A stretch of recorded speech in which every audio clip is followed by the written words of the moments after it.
wassalatu wassalamu ala rasulillah wa ala alihi wa ashabihi wa mawala. Rabbi shrah li sadri wa yassir li amri wahlul min lisani yafqahu qawli. Bapak-bapak, ibu, jamaah salat subuh di Masjid Baitur Rahman yang dirahmati Allah Subhanahu wa taala. Alhamdulillah, ya, kita bersyukur kehadirat Allah Subhanahu wa taala. Kita masih diberikan kenikmatan dalam beribadah, ya, maupun dalam bermuamalah sama kita di masa pandemi seperti ini. Ya, mudah-mudahan ini sebagai silaturahim atau silaturahmi di antara kita, ya, di antara para jamaah, ya, dan itu menjadi kekuatan, ya, sebagaimana janji Rasulullah SAW. Dengan silaturahim ini kita dipanjangkan umur, ya, maksudnya diberikan selalu kesehatan insyaallah, ya. Kemudian juga dimudahkan segala urusan, ya, untuk kita hadapi, ya, di masa-masa yang akan datang. Hari ini, ya, saya ingin berbicara tentang hal yang viral kemarin, begitu, ya, tentang adanya seorang hafizah, ya, yang tapi itu bukan hafizah, maksudnya tafsir kayaknya itu, ya, kemarin itu, ya, yang bercadar kemudian mengundurkan diri, ya, kemudian mendapatkan banyak pujian, begitu, ya, yang terjadi di tebing tinggi para MTQ, ya. Saya kira bapak-bapak dan ibu-ibu sudah dengar, ya. Nah, yang mau kita kaji hari ini adalah tentang bagaimana syariat, ya, menilai sebuah tujuan, maqasid, ya. Menilai sebuah tujuan, maqasid. Karena kelemahan kita, ya, umat Islam ini adalah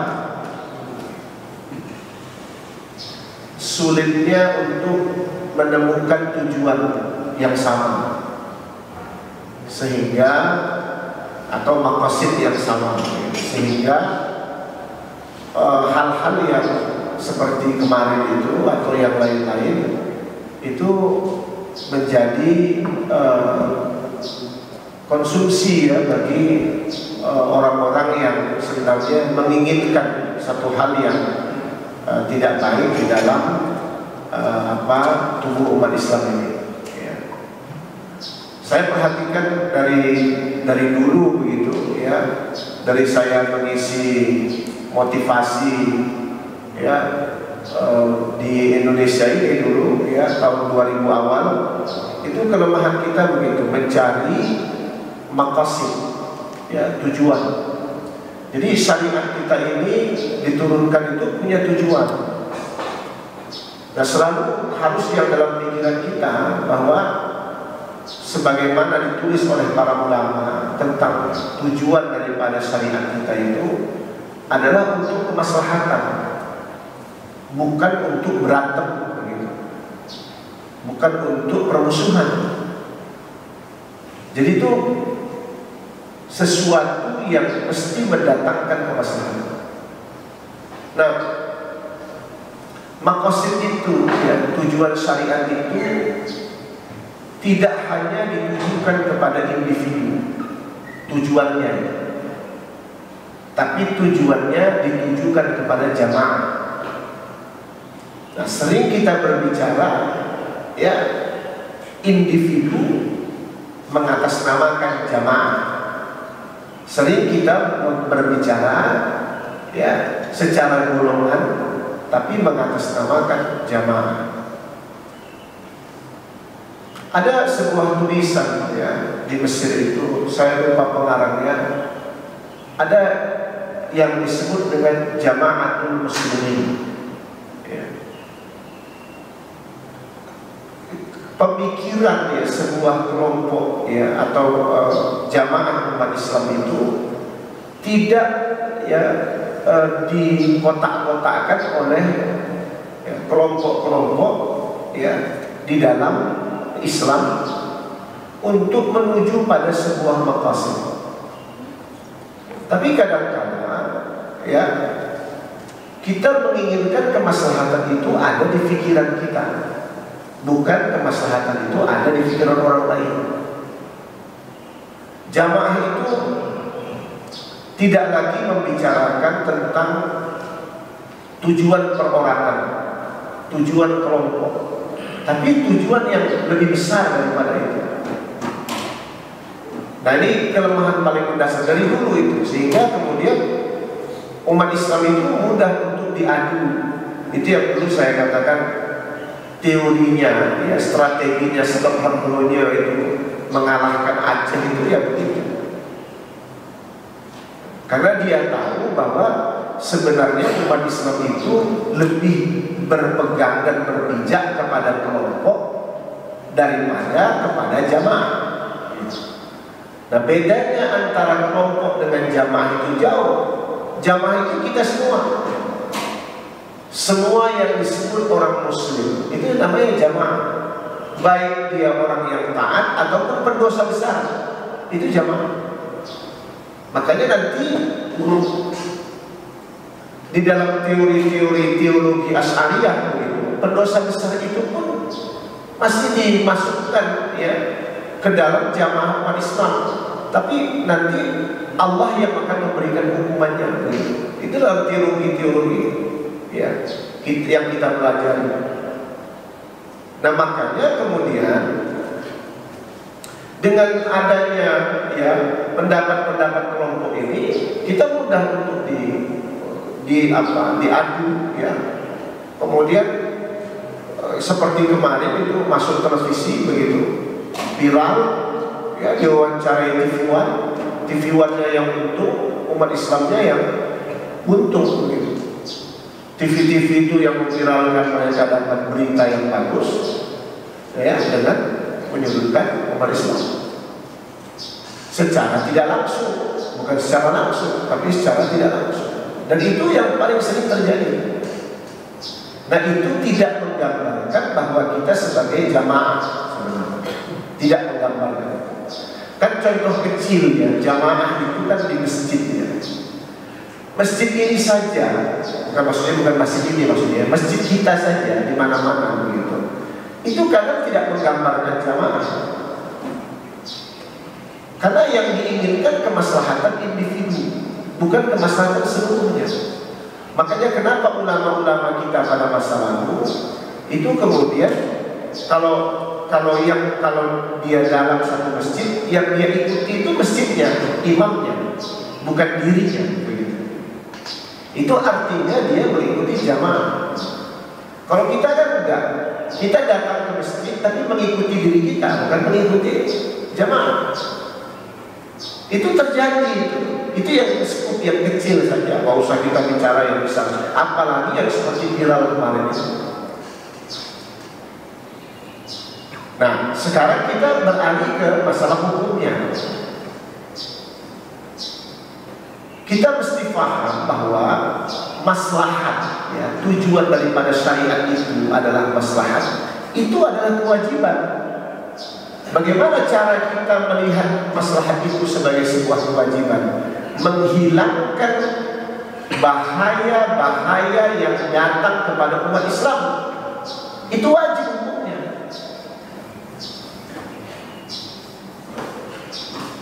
Menghilangkan bahaya-bahaya yang datang kepada umat Islam itu wajib hukumnya. Maka para ulama mengatakan maslahat itu wajib diciptakan oleh umat Islam. Makanya kenapa ada hadis-hadis yang mengatakan barang siapa yang menutupi aib saudaranya, itu maslahat itu. Kita kan nggak menutupi aib saudara itu. Kita bongkar semuanya di televisi. Itu seperti itu. Kalau yang hadis-hadis begitu banyak. Nanti ada hadis yang mengatakan jangan saling membelakangi, ya, jangan saling marah-marah, jangan saling menuding. Itu untuk mendatangkan maslahat. Itu wajib dijaga oleh umat Islam. Itu maslahat. Tapi kita kurang pada hal itu, sehingga kita kemudian tidak mampu menetralisir masalah yang datang pada kita. Kan harusnya kan berita kemarin itu umat Islam kan harusnya menetralisir, bukan malah membumbu-bumbuin begitu. Ada yang membumbuin, memberikan bumbu, iyalah, karena ini udah di setting ini untuk membuat umat Islam ini jadi nggak bagus begitu. Padahal kejadian di tebing tinggi itu bukan satu yang pakai cadar, banyak sekali yang pakai cadar di tebing tinggi itu. Karena kebetulan teman saya sebagai hakim di sana, yang pakai cadar itu bukan satu, tapi mungkin ada kejadian. Jadi kejadian dalam setiap momen itu pasti ada itu. Ada, kita pun di dalam masjid Baitur Rahman ini kejadian itu pasti ada, tapi kan diminimalisir namanya. Tapi tidak dengan satu kejadian kemudian memberikan nilai. Nah, itu yang saya maksud, bahwa kita tidak menjaga kewajiban hukum wajib ya dalam menjaga kemaslahatan. Padahal di tebing tinggi itu banyak sekali yang pakai cadar, tidak ada masalah. Waktu ada perlombaan itu. Tapi kan yang dimunculkan, makanya kemarin saya sedikit protes, kenapa yang bercadar tidak dikasih hadiah lagi gitu, yang di tebing tinggi semuanya, kenapa hanya satu orang saja? Hasil kasih hadiah dong, semuanya yang bercadar yang ikut di tebing tinggi. Kenapa satu orang? Seakan-akan itu kemudian memberikan kesan bahwa adanya ya kesalahan fatal ya, yang terjadi di area itu. Padahal kalau kita sebut ya, kita pun di Masjid Baitur Rahman ini kalau kita sebut ada tidak masalah, pasti ada masalah, tidak mungkin tidak ada. Tapi kemudian masalah itu dibesarkan, tidak, kita mesti meminimalisir, itulah kemaslahatan namanya. Makanya caranya bagaimana? Menutupi aib saudara kita. Kita enggak. Kan dengan memberikan hadiah, dengan apa itu kan menutupi aib. Padahal berita yang sebenarnya dari sana begitu, itu tidak dipublis itu. Nah, ini kelemahan kita menjaga kemaslahatan. Kalau kita mau berbicara hukum cadar, begitu ya, kan beda cadar dengan jilbab ya. Kalau berbicara hukum cadar dengan berbicara hukum maslahat, itu jauh lebih tinggi hukum maslahat daripada hukum cadar. Kalau kita mau bicara itu yang saya katakan. Ya, kalau kita ingin membicarakan hukum cadar, cadar itu kan diperdebatkan.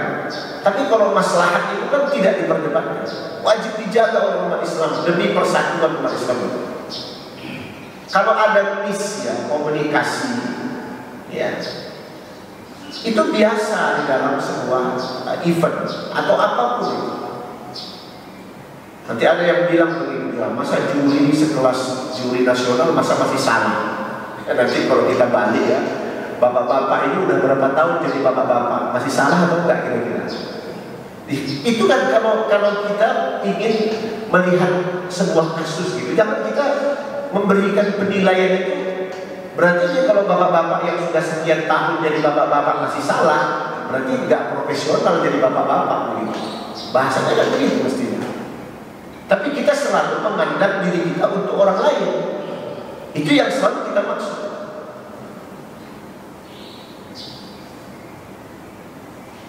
Keteledoran itu ya, komunikasi itu pasti ada misinya, hilang itu pasti ada. Seperti kita dengan anak kita pasti begitu. Ada yang misi ya kadang-kadang. Tapi itu biasa, tidak menunjukkan bahwa kita bukan bapak-bapak begitu. Tapi tetap kita bapak dari anak-anak kita. Makanya yang wajib dijaga itu ditutupi harusnya, bukan diviralkan. Ini di WhatsApp saya dipenuhi yang dikasih 100 juta karena mempertahankan begini. Ini bahaya Pak, dan ini mudah. Orang kalau mempertahankan sesuatu baik tidak baik, tapi tidak dengan pola menjatuhkan orang lain. Itu penting dijaga. saja, misalnya kita berbeda pendapat ya. Saya berpegang pada pendapat A. Pendapat A yang saya pegang untuk menjatuhkan orang lain, itu benar tidak? Tidak benar. Tapi boleh tidak saya menjaga pendapat A untuk diri saya? Jawabannya pasti boleh. Itulah maqasid. Itulah yang dilakukan oleh para ulama-ulama kita pada masa lalu. Jadi berita-berita seperti ini menjadi konsumsi yang tidak benar di kalangan masyarakat. Ya. Diwawancarai di TV One itu diwawancarai ada aktivis cadar di Depok gitu. Kemudian diwawancarai Ustaz Tengku Zulkarnain begitu. Ya. Kita kalau mau cari kesalahan orang, Pak, itu mudah sekali cari kesalahan orang itu. Mudah sekali. Saya katakan ya, dulu saya pernah menceritakan begini. Ketika Quraisy Shihab itu dihujat, saya ikut membela. Tapi bukan berarti saya sepakat dengan Quraisy Shihab. Cuma orang menuding saya pada waktu itu saya sepakat sama Quraisy Shihab. Bukan. Orang kalau semakin banyak membuat karya, kesalahannya pun akan semakin banyak. Karena kita nggak pernah membuat karya, kita nggak pernah dapat salah.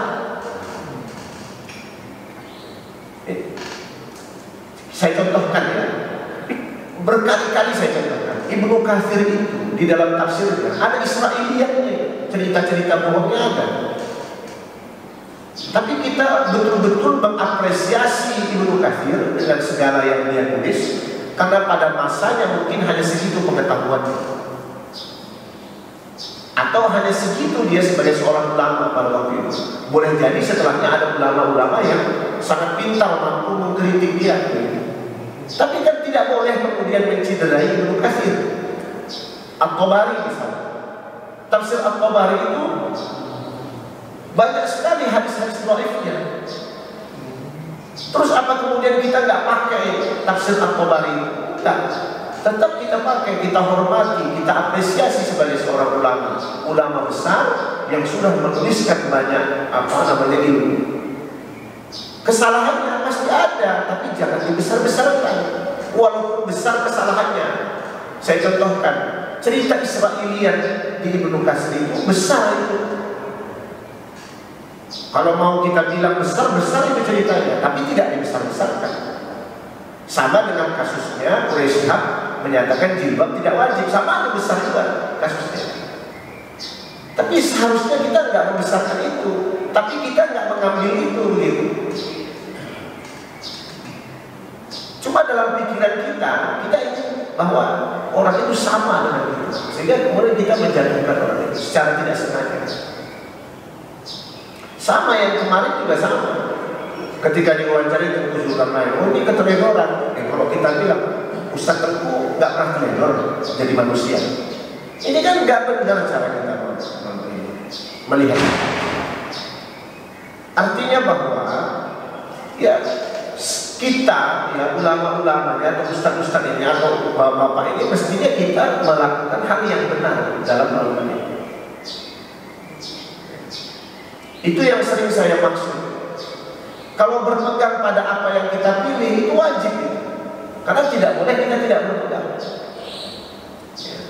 Cuma kan begini ini kan jadi sebuah makanya kadang saya sulit membicarakannya dan membahasakannya, karena itu akan menjadi sebuah fitnah begitu. Padahal yang mesti kita cari kemaslahatan. Kemaslahatan itu penting. Itu nomor satu. Bukan berbicara kelompok, bukan. Makanya dulu waktu saya membela Quraisy Shihab itu, orang banyak datang ke saya, wah Ustaz katanya masa orang salah dibela. Bukan orang yang kita bela, umat Islam yang kita bela ini. Kita nggak punya karya sudah menyalahkan orang. Orang yang punya karya ada salahnya wajar. Wajar sekali. Tapi kita kadang-kadang ya selalu ingin diri kita yang menang atau kelompok kita yang menang, sehingga kita sulit menghormati orang dengan keadaan kita. Nah ini maqasid ini penting ya, sehingga tidak melemahkan umat Islam. Saya tidak katakan misalnya tadi kalau saya bilang Ustaz Tengku Zulkarnain, saya katakan bukan apa ya, maksud saya ketika kita menilai, kita pun sebenarnya banyak kesalahan kita, itu maksudnya. Jadi artinya pemakaian kata-kata itu penting. Pemakaian kata-kata. Kalau di sini kan viral begitu. Wah ini katanya jurinya udah nggak benar. Ini nanti ada pelarangan cadar di mana-mana. Padahal nggak ada pelarangan cadar itu. Memang kalau untuk qiraat ya, untuk qiraat itu walaupun juri jauh dari qiraat ya, untuk mujawwad, itu walaupun dia jauh dari peserta, dia punya videonya Pak, untuk melihat gerak bibir itu profesional itu. Dia lihat gerak bibir dari video itu, benar nggak makharajnya hurufnya, sehingga itu terjaga sebagai sebuah keilmuan. Kan juga menjadi fenomena di kita begitu ya. Banyaklah kalau saya bicara nanti ini seakan-akan menjadi sebuah saya khawatir agak salah memahaminya. Padahal kita dukung orang yang bercadar, kita dukung pada tempatnya begitu ya. Maksudnya dia pada posisinya dia silahkan begitu. Yang tidak bercadar kita dukung. Yang nggak boleh kita dukung ini nggak berjilbab begitu. Yang berjilbab yang nggak berjilbab ya nggak boleh kita dukung. Yang berjilbab yang kita dukung. Yang belum berjilbab kita mohon untuk berjilbab sih. Tapi kalau yang bercadar dengan tidak bercadar kita dukung. Nah ini artinya bahwa maqasid di dalam pemahaman kita ini tidak seutuhnya, karena kita masih ada nggak suka sama orang, suka sama orang. Kan itu ceritanya itu kan dia diminta kembali untuk tampil gitu. Ya, tapi nggak mau. Ya, memang itu miskomunikasi lah. Itu saya kira benar. Ya, miskomunikasi. Karena peserta bercadar lainnya di Medan itu, di tebing tinggi itu tidak ada masalah. Jadi jangan dikira dia peserta satu-satunya yang bercadar begitu. Ya. Nah, diminta kembali, tapi dia nggak mau. Ya sudah, kalau nggak mau sudah, nggak apa-apa. Tapi jangan kemudian dibuat sebagai sesuatu berita yang kemudian seakan-akan semua orang yang di tebing tinggi itu begitu, yang menjadi panitia, yang menjadi salah gitu. Nah ini komunikasi itu biasa, ada kesalahan, kekeliruan. Ya seperti saya ceramah ini mengkomunikasikan, kan tangkapannya kan berbeda. Gitu. Misalnya saya mengatakan saya membela Pak Umar Syihab, seakan-akan saya ikut sama dia, padahal enggak. Gitu. Itu kan tangkapan yang berbeda. Gitu. Ya. Kemudian saya sebut tadi Ustaz Tengku Zulkarnain, maksud saya bukan dia salahnya, maksudnya kita pasti punya keteledoran dalam diri kita, pasti punya kesalahan. Ya ini mungkin prolog saya, ya mungkin ada yang mau ditanyakan, silahkan begitu mengenai yang kemarin. Kalau hukum, saya kira hukum cadar kita sudah tahu lah, ya bahwa ada yang mengatakan wajib, ada yang mengatakan tidak wajib, dan itu berimbang ya, hukum cadar. Dan kita dukung wanita-wanita yang bercadar. Yang nggak kita dukung itu wanita-wanita yang belum berjilbab, itu kita doakan semoga berjilbab. Kita dukung. Ya. Nah tapi kan masalah ini kan jangan didikotomi begitu, sehingga begini ya, kalau kita berbicara hukum, ini dulu saya sering katakan ya, jangan bapak dan ibu menyangka begitu, ya. Kalau orang, ini maaf ya, kalau orang sudah berjenggot itu lebih baik daripada tidak berjenggot. Hati-hati. Kenapa? Karena hukum jenggot itu diperdebatkan. Tapi kalau sholat itu ya, orang sholat wajib di masjid dengan sholat nggak wajib di masjid, ya. Dengan sholat sholat tidak di masjid itu pasti berbeda penilaian. Sama dengan bercadar, jangan didikotomi wanita yang tidak bercadar itu tidak lebih baik daripada wanita bercadar. Itu hati-hati. Ya. Ini jangan sampai punya perasaan begitu, karena dulu pun kita begitu. Dilihat ustaznya nggak berjenggot, pasti nggak bagus. Dilihat berjenggot ya, nggak berjenggot apa? Mau sering dengerin karena nggak berjenggot begitu. Ini yang di dalam pikiran kita bermain itu yang bermain itu kan setan itu. Makanya kemudian kalau bercadar jauh lebih baik. Kalau kita katakan baik, betul baik. Betul baik. Ya, tapi kalau dikatakan lebih baik daripada orang yang berjilbab, wallahu a'lam.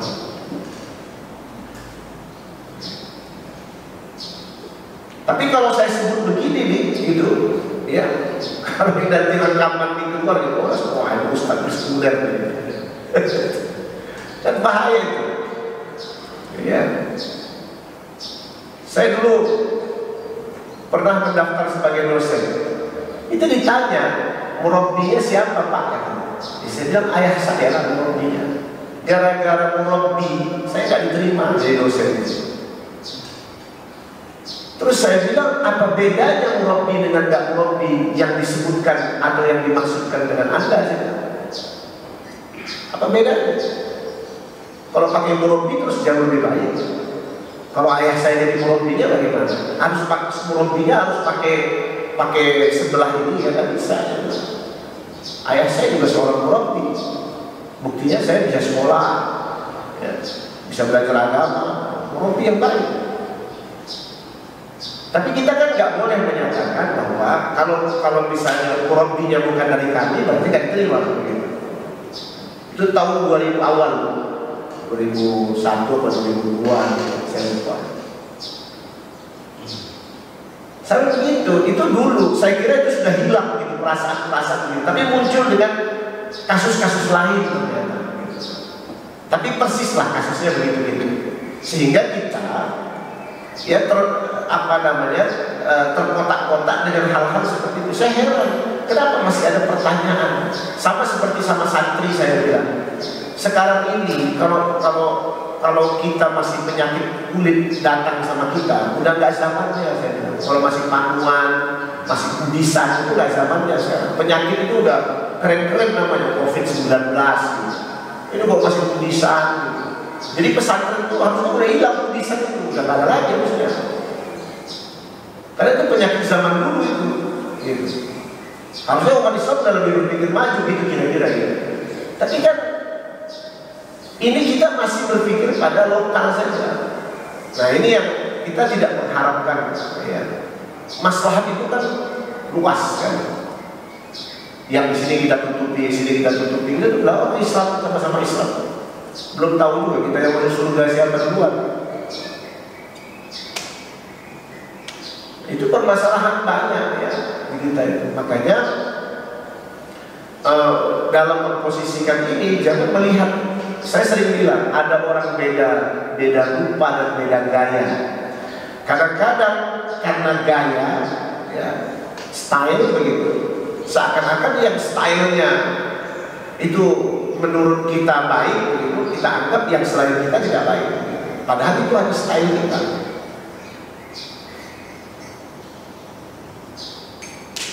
Jadi jangan dikira bahwa misalnya kalau orang berjenggot sudah pasti, kalau nggak berjenggot nggak baik. Ada perasaan kita kurang sama orang nggak berjenggot gitu. Ada itu. Kalau saya bilang aneh. Ya.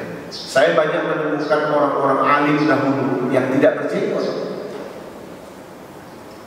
Ada ustadz saya, ya. Ustadz kampung gitu, tapi banyak mengajarkan ilmu sama saya. Ya, mudah-mudahan Allah memberikan rahmat kepada beliau. Ya. Itu nggak berjenggot, tapi ngajarnya dia ikhlas, cuma dikasih beras Pak. Terus kira-kira orang yang berjenggot dapat duit banyak begitu, terus orientasinya kadang-kadang uang begitu. Mana lebih baik sama orang seperti ini? Itu banyak contohnya.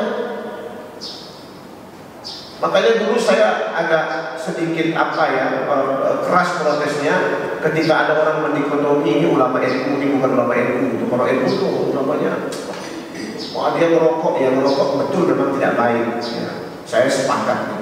Bahkan di pesantren kita ada ustadz yang merokok itu saya pulangkan. Memang benar. Tapi kita tidak bisa mengatakan celaka orang yang merokok. Jangan itu. Ya, makanya kadang saya mengatakan ini, kadang saya membela, bukan, atau menyetujui, bukan. Ya, di pesantren kita ada ustadz yang orang, itu saya pulangkan, saya kembalikan ke instansinya, ke pesantrennya. Saya ditegur di telepon, kenapa ustadz? Saya sebutkan merokok, susah diajak sholat jamaah masjid, gitu. Ya, saya kembalikan, kamarnya jorok, gitu. Ya. Terus saya kembalikan itu. Nah, tetapi kadang-kadang ya kita mengatakan orang merokok ini nggak ada. Kalau kiai ngerokok itu gimana ya, gitu ya? Ya kita nggak tahu juga. Entah dia masuk surga di luar, mungkin dia merokok, tapi dia nggak tamak uang gitu. Kita aja dia banyak membina anak-anak. Ini contoh di Gresik ya. Ada satu ustadz, satu kiai ngerokok. Saya ke Gresik. Ada pesantren Salafiyah. Bangunannya pun Pak dari bambu-bambu, jadi bambu tinggi begitu, kayak bubuk-bubuk gitu. Santrinya di dalam. Ustadz ini hanya pakai singlet aja, singlet yang benar. Dia jalan pakai sarung, dia jalan pagi-pagi. Sampai itu Pak Kiai, salam. Orang sederhana sekali. Terus saya bilang, Pak Kiai, saya boleh nggak lihat pesantren Pak Kiai? Boleh. Diantarnya saya muter-muter. Itu santrinya ada yang perempuan tuh masak sendiri. Saya bilang, Pak Kiai, berapa Pak Kiai minta ini untuk pesantren? Ya semampu mereka lah, bisa 200, bisa 100. Tapi dia merokok, Pak Kiai. Dan bagi saya ini Pak Kiai ini dia yang mau surga duluan apa saya? Gitu. Kalau kita nilai dari rokoknya, ini kan masalah ini cara kita menilai orang. Padahal dia sudah berbuat ikhlas untuk banyak orang di sekitarnya yang tidak mampu, dia tampung di situ, begitu. Kemudian dia ajarkan ilmu. Tiap pagi dia berbicara tentang kitab kitabnya Ihya Ulumuddin punya Imam Al-Ghazali. Tiap pagi dia ngajar di situ, di musolanya dia di pesantren itu. Santrinya itu tidur-tiduran begitu. Dia tetap ngomong aja. Ini saya bilang Ustaz ini luar biasa. Tidak ada kata marah kepada santrinya. Saya tanya setelah selesai itu, Pak Kiai, kenapa Pak Kiai biarkan santri-santri itu tidur? Saya bilang begitu karena waktu itu saya nggak senang juga, karena di pesantren saya nggak boleh ada yang tidur gitu. Karena tidak menghormati. Apa kata Pak Kiai? Biarlah. Mudah-mudahan apa yang saya berikan itu ilmunya masuk melalui tidurnya. Gitu. Itu kan luar biasa orang begitu. Jadi kita nggak boleh mendikotomi orang, gitu. Maksud saya mengkotak-kotak orang. Orang ini pasti punya banyak kelebihan. Tapi dalam pikiran kita, orang harus persis seperti kita. Itu yang sering terjadi. Makanya dalam teori kemaslahatan, para ulama tidak melihat hal-hal kecil itu menjadi satu yang urgen, yang penting. Tapi tetap didakwahkan. Yang penting itu maslahatnya. Kalau dulu ya kata maslahat itu diungkapkan oleh para sahabat itu dengan sebutan li'i'la'i kalimatillah, untuk ya memuliakan kalimat-kalimat Allah dalam segi apapun itu. Ada orang yang bisa memuliakan pada ini, ada yang bisa ini pada ini. Setelah tapi semuanya li'i'la'i kalimatillah.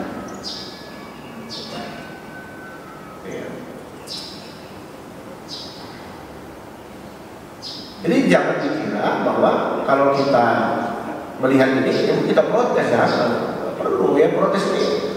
Kritik-kritikan ini mestinya tidak perlu kita apakan. Ya, saya yakin ya kejadian di Tebing Tinggi itu betul keteledoran itu, saya yakin. Ada beberapa versi cerita. Wallahu a'lam, saya juga nggak tahu.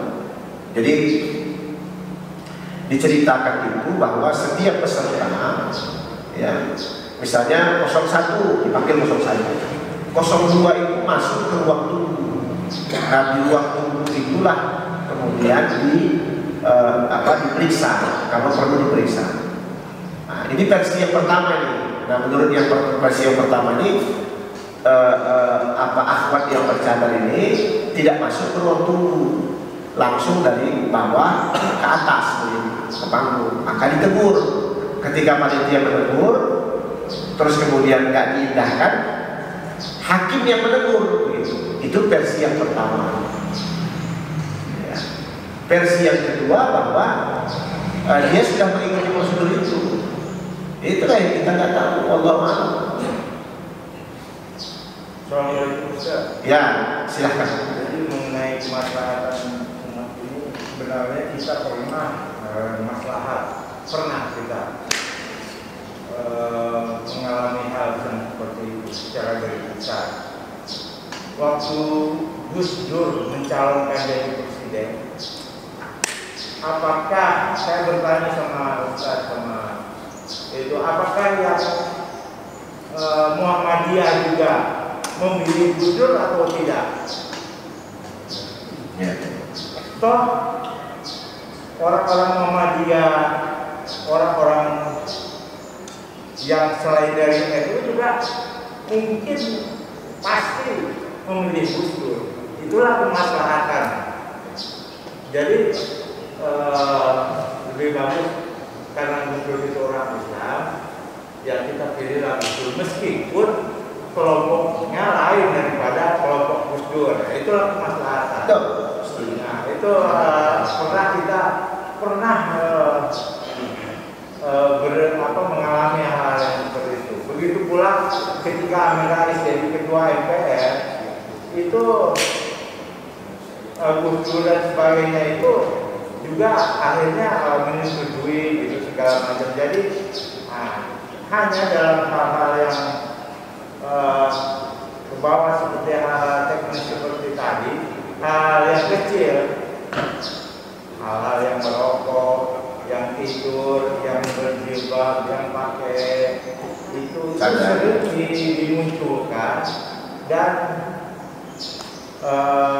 sayangnya media TV dan sebagainya itu banyak yang istilahnya sekarang itu menggoreng masalah ya.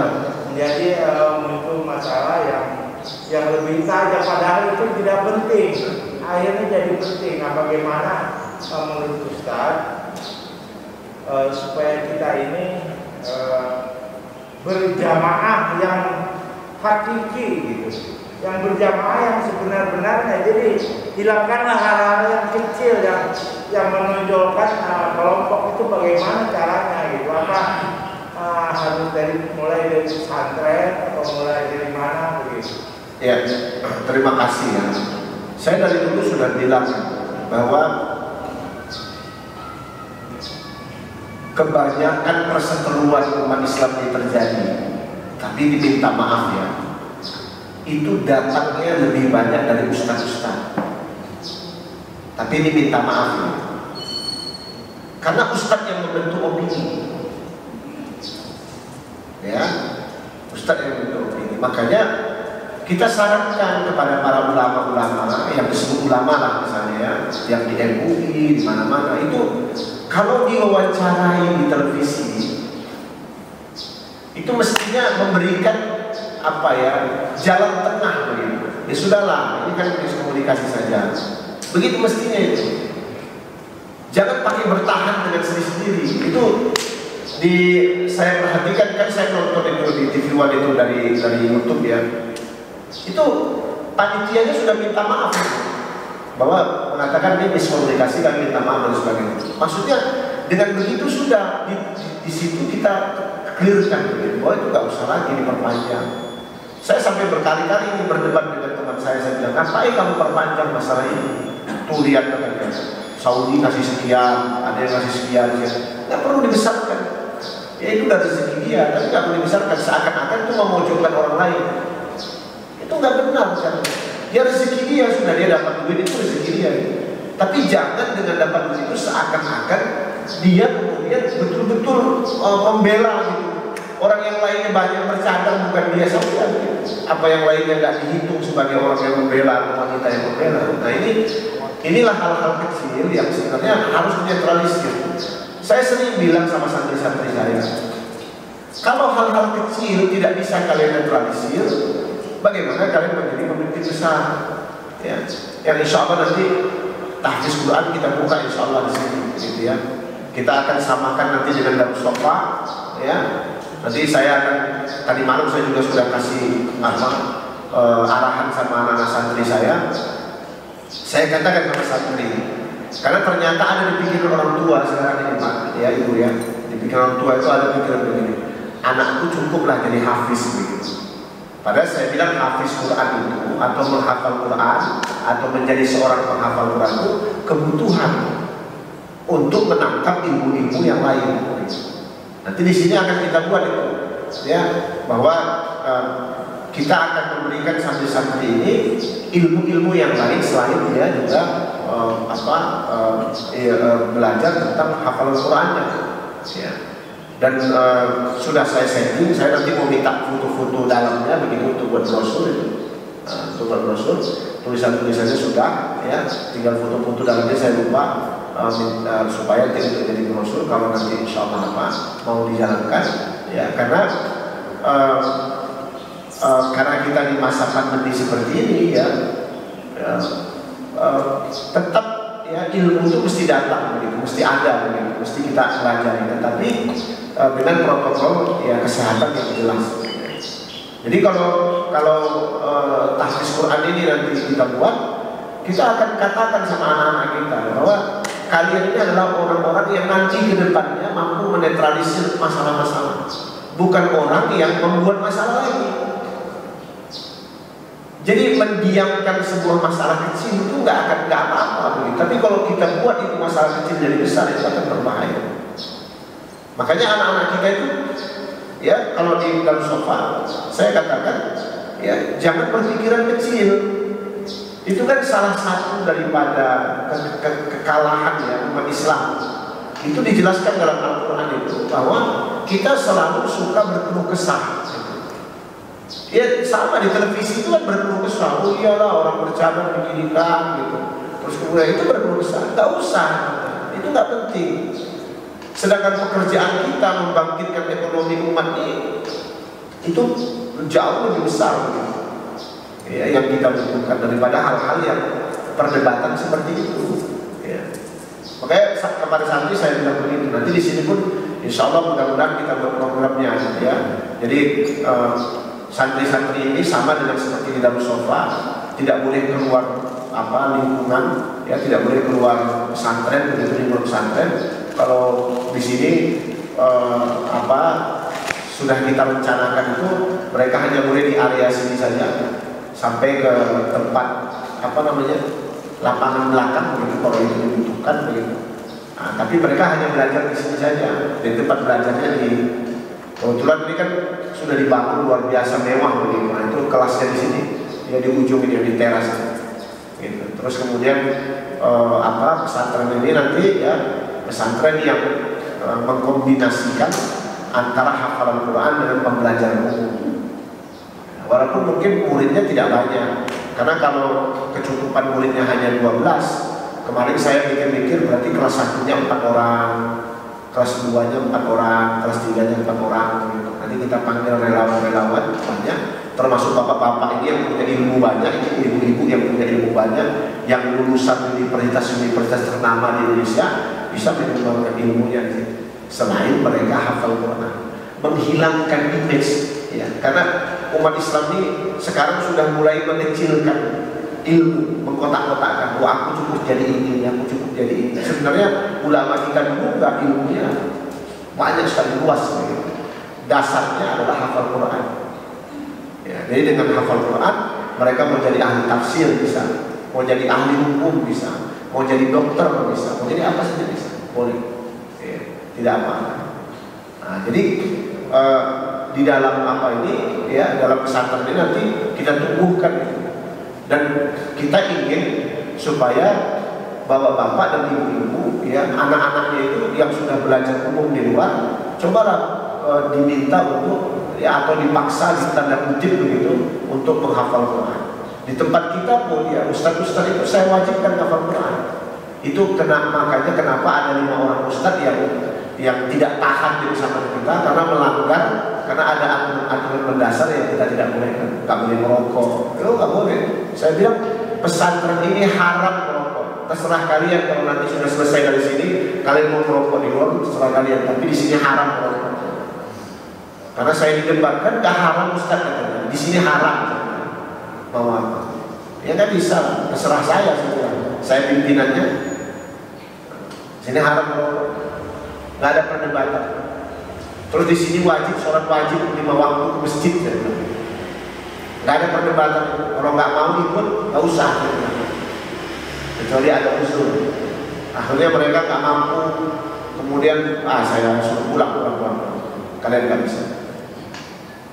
Belum siap jadi ustaz, nggak siap diatur, jadi belum siap jadi ustaz.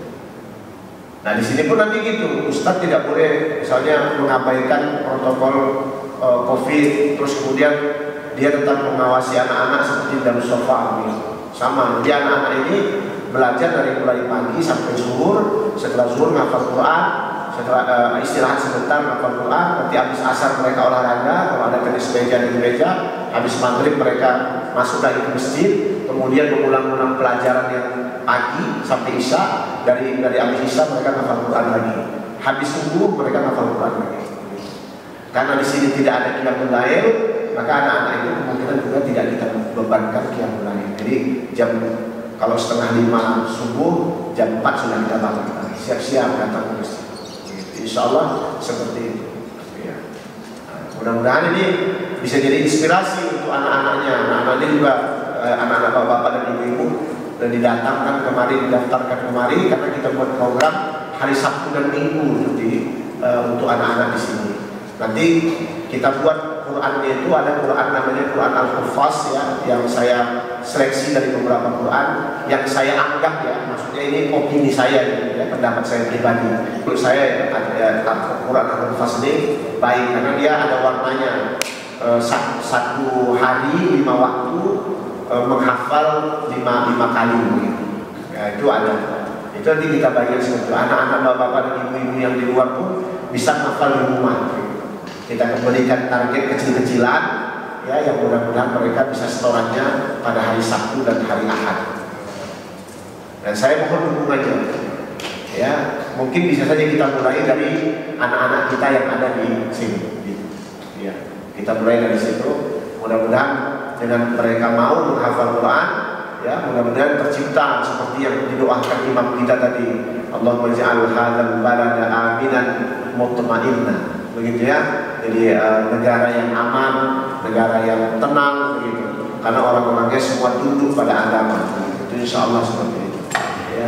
Nah itu kita harapkan itu dari bapak-bapak dan ibu-ibu. Karena saya sudah lihat di sini semangat Islamnya bagus ya. Nah, kita juga ingin supaya anak-anak ditularkan semangat keislaman itu yang pertama melalui hafalan Quran insya Allah. Ya. Baik, saya kira itu saja. Ya, tidak usah lagi bertanya-tanya. Ini ceramah ini cukup jadi renungan, ya, bukan jadi perdebatan. Ya. Saya nggak ingin perdebatan itu, ya, karena untuk apa perdebatan pada hal-hal yang sebenarnya kita katakan tidak urgen juga, tapi tidak substansial juga, gitu. Tapi itu jangan menghilangkan tujuan kita mendatangkan kemaslahatan jamaatul muslimin. Baik itu yang taat di dalamnya, yang setengah taat di dalamnya, yang berdosa besar di dalamnya, mereka semuanya masuk dalam rangkuman umat Islam. Ada umat Islam yang sesat, itu masuk di dalamnya. Itulah jadi jalan dakwah kita untuk mendakwahi orang. Ya, mau yang sesat, kecuali yang murtad yang sudah bukan jamaah umat Islam, yang sesat, yang nggak pernah sholat, begitu, yang macam-macam itu menjadi lahan dakwah, ya, sehingga kita mampu menjaga ya harmonisasi di antara umat Islam. Ya, kalau yang kemarin viral, saya kira di televisi itu mudah-mudahan nggak lagi lah terjadi. Ya, itu kan yang diundang 4 orang kemarin, yang aktivis jilbab itu, aktivis cadar dari Depok, Ustadz Tengku Zulkarnain, sekretaris panitia tinggi, satu lagi saya lupa, ada 4 orang. Itu bicara itu saya anggap merugikan umat Islam sendiri. Ya, seharusnya itu tunjukin aja sudah selesai kok, kami sudah selesaikan di internal. Ya, bila perlu diundang itu orang MUI dari pusat biar tahu masalahnya bersama. Selesai. Kalau kita bicara di televisi, opininya liar kemana-mana. Nah, itu terjadi, opininya liar. Sampai di WhatsApp saya katakan tadi, penuh. Ya, ketika saya memberikan penjelasan diangkat membela. Gitu. Karena kita bukan membela, kita ingin supaya dia rendah. Udahlah, udah selesai. Masalahnya jangan tersisa. Ya, karena nggak baik juga bagi kita orang Islam. Ya, terus menerus digoyang-goyang, ya, digoreng sama orang. Yang paling sensasi ini kan sebenarnya itu apa namanya hal-hal yang berkenaan dengan Islam itu paling apa ya? Ya paling seksi gitu ya. Jadi enak sekali untuk digoreng masalah Palestina, masalah Hamas, masalah macam-macam digoreng terus. Yang kemarin terakhir ini ketika Emirat melakukan